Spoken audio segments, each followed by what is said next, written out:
Você fica bravo quando paga imposto? Ah, bravo não, né? Mas tipo... Porque Quando paga não, quando te roubam, né?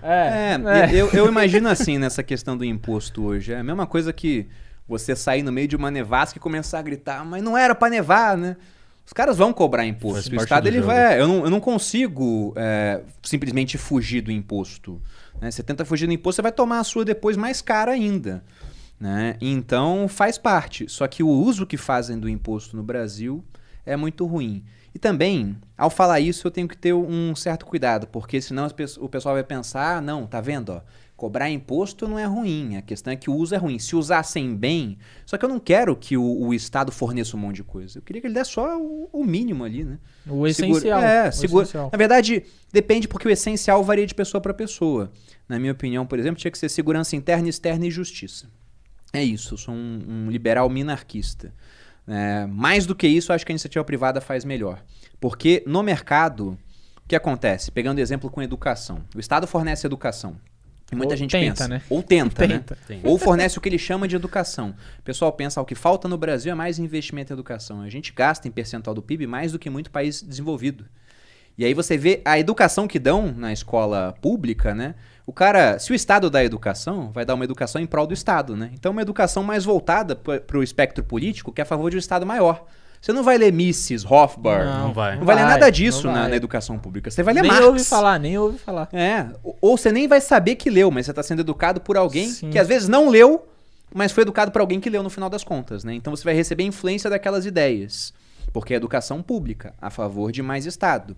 E aí você pega o seguinte, vamos imaginar duas escolas particulares. As duas estão cobrando uma mensalidade para dar educação para crianças. E aí em uma escola, as crianças todas vão bem nas provas e conseguem mais sucesso nas carreiras. Na outra, vai todo mundo mal, ninguém consegue passar no vestibular. Essa escola vai ter uma fama ruim, daqui a pouco tá todo mundo tirando as crianças de lá e ela vai falir. A não ser que ela mude, né? Se não mudar, ela quebra e essa escola vai começar a receber cada vez mais estudantes. Ela vai ter mais recursos para ficar cada vez melhor. Então veja que o mercado destina mais recursos para quem é melhor e menos para quem é pior. A não ser que aquele lá mude. Agora na educação pública não. Você tem duas escolas, uma tá indo muito ruim, ela sempre pode falar, falta recurso aqui.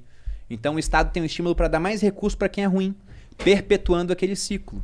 Uma lógica contrária ao que deveria ser feito. Exatamente.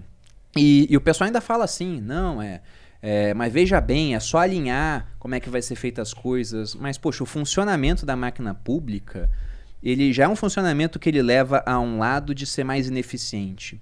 Porque quando você ganha o seu dinheiro para gastar com você mesmo, você pensa muito, tanto em termos de custo quanto de benefício. Você faz um equilíbrio entre isso. Né? Porque agora, eu tô pensando em mim. Exatamente, você está pensando em você. Agora, pensa numa pessoa que ela vai gastar o dinheiro dos outros para os outros, que é o político, né? O cara não se preocupa nem com preço e nem com benefício. Porque o político, ele vai gastar o dinheiro pro SUS, pra gente, né? E pra ele tem plano particular, vitalício. É o caso dos senadores, por exemplo. Sim. Se o SUS é tão bom, se ele defende o SUS, por que ele não tá usando o SUS, então? Não, isso é uma briga eterna quando eu entro nesse assunto lá no Twitter, lá, porque parece que nunca termina. Twitter é uma rede legal, o Nossa, Twitter. Muito amor envolvido, né? Eu tô me afastando de lá cada vez mais. Só entro lá pra falar de FIFA e saio fora. É mais pra tirar print e postar no Instagram. Também. E assim, quando eu vejo as pessoas, né, geralmente que, nunca entrou no SUS, alguma coisa nesse sentido, defendem, não, SUS é grátis, né? E já começa por aí, SUS é grátis. Aí eu falo o seguinte, mano, eu nunca tive, sinceramente, uma boa experiência com o SUS, lá na Quebrada, lá no João 23. Ou não tinha enfermeira, não tinha médico, não tinha medicação, ou um bom atendimento, uma boa estrutura. Sempre tem uma ineficiência o que você pontuou. Só que, voltando na questão da minha pergunta do imposto, o que me deixa mais indignado é porque todo mundo, inclusive quem está olhando aqui, paga para isso, né? Não tem uma boa gestão ali, que nem você falou, do próprio político. E se fosse, entre aspas, né, só no SUS, que, o problema é só no SUS, vamos resolver. Só que não, é na educação, que você também pontuou, é na infraestrutura, é na rodovia, enfim. É tudo aquilo que, teoricamente, né, o que as pessoas que defendem o maior Estado pregam. Não, o Estado tem que cuidar de tudo, mas ele não está cuidando de nada. É esse o ponto que a gente tem que bater. Porque o Estado, ele não foi feito para empreender, pra ter empresa, pra ter banco, pra ter energia elétrica, pra ter... E quando tentaram botar tudo na mão dele, não deu certo. Não deu Um certo. negócio chamado União Soviética. Exatamente. Não deu certo. É foda. E tem um outro ponto também, ó. Vamos supor que a iniciativa privada nem sempre vai fazer as coisas certas também. Como eu falei, dei o exemplo aqui da escola que você pagou e é uma porcaria. Só que você vai na escola e fala, vocês são uma porcaria, melhorem. Você tira o seu filho de lá, você tem a opção de não pagar.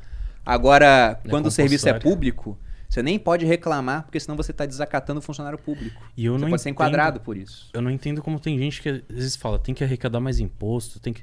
Se a gente abrir um impostômetro, eu acabei de abrir aqui, já foi arrecadado 1 trilhão e 200 bilhões. O problema do Brasil não é falta de arrecadação. A gente tá em junho, já foi arrecadado 1 trilhão. Detalhe, a gente tá em junho. Tem gente que odeia bilionário, o Brasil é trilionário. Entendeu? Ninguém sabe pra onde vai a grana. Não, esse ponto do bilionário é muito bom, porque saiu o ranking da Forbes com os novos bilionários Sim, do Brasil. eu vi. Na baita de uma polêmica, né? O pessoal falando, como é que pode? Durante a pandemia teve gente que ficou mais rica. Aí eu pensei, eles deveriam ter ficado mais pobres por empatia, porque se ficassem mais pobres, demitiriam mais gente, seria mais gente ainda pobre. Teria menos emprego, menos... Não, Exatamente. eu fiquei mais rico na pandemia. Eu também. E empreguei pessoas. Pois é. Ajudo pessoas. Quantas pessoas trabalham com vocês hoje? Hoje, 7. 7 pessoas. Lá atrás, quando vocês estavam no banco, vocês não empregavam ninguém. Então, o que é melhor, né? Vocês hoje, mais ricos, podendo consumir mais de outras pessoas, indiretamente, podendo contratar mais gente. Quem vocês contrataram talvez estivesse desempregado. Estando desempregado, o cara não tinha renda, ia depender do governo. Agora o cara tem renda. E como ele tem renda, ele consome. E o consumo dele vira renda de outra pessoa. Isso é ruim, sendo que você está empregando um cara que voluntariamente quis trabalhar com você. Sim. Ou você ameaçou o cara e falou, trabalha comigo agora, ultimato. Eu não ameacei ninguém. Eu também não. Então... isso que você falou, né, vamos dizer assim, o efeito dominó, tipo, um contrata aqui e aí tem a renda, ele vai consumir de outra pessoa, me lembrou um vídeo do Hipócritas, eu acho, o canal. É antigo esse vídeo, que é meio que de meme, assim. né? O da Mercedes? Isso, aí chega tipo, depois eu te mostro. Chega um comunista, né, aí o cara tá saindo, acho que da casa dele com uma BMW. Aí fala, você sabia que o valor desse carro você poderia estar sustentando milhares de pessoas? Aí ele fala, verdade, eu nunca parei pra pensar nisso, né? O vendedor que me vendeu esse carro aqui, de alguma maneira, quando eu paguei esse carro, eu ajudei com o sustento dele, com o salário dele. E também eu ajudei o cara que fabricou esse pneu, né? O cara do estofado.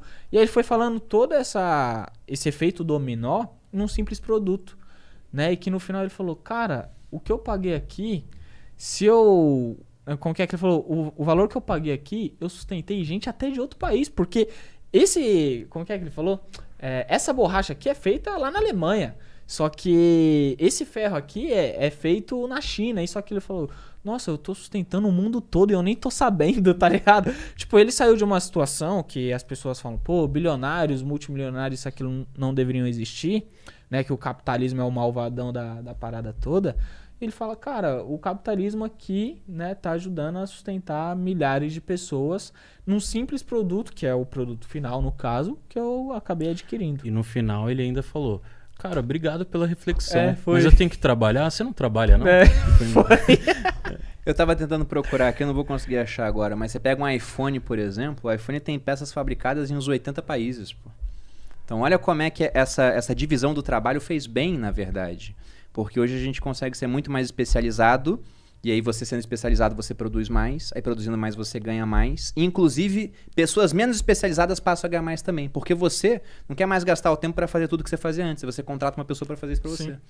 Então é a mágica da troca voluntária, né?